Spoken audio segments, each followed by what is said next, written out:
puedo abrir mis ojos y puedo ver.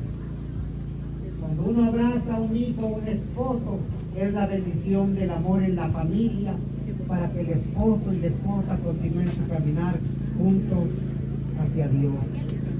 Por eso, mis queridos hermanitos de la familia López y Sánchez, traemos las bendiciones en el nombre de Dios y nos llevamos las de ustedes.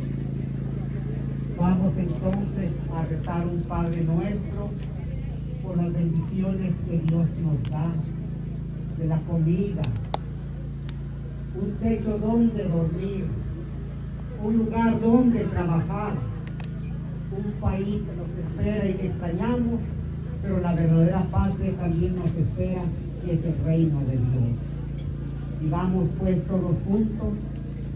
Padre nuestro que estás en el cielo, santificado sea tu nombre. Venga a nosotros tu reino. Hágase, Señor, tu voluntad en la tierra como en el cielo.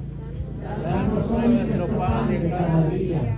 Perdona nuestras ofensas, como también nosotros perdonamos a los que nos ofenden. No nos dejes caer en la tentación y líbranos de todo mal. Amén.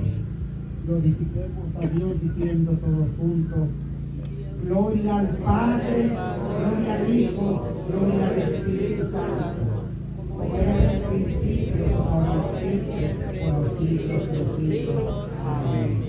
Permítenos pues, Señor, continuar de tu mano, recibiendo las bendiciones de cada día. Vamos ahorita a bendecir el altar y dejar un ramito de flores en el altar de la familia López y Sánchez.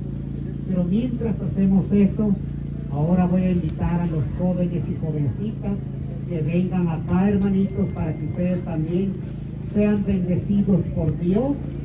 Y cuando reciban agua bendita, si su papá y su mamá están acá, también vayan a bendecirlo a ellos. Así que jóvenes y jovencitas, los invito a que vengan acá, por favor, para que reciban la bendición de Dios. Aquí al frente, hermanitos.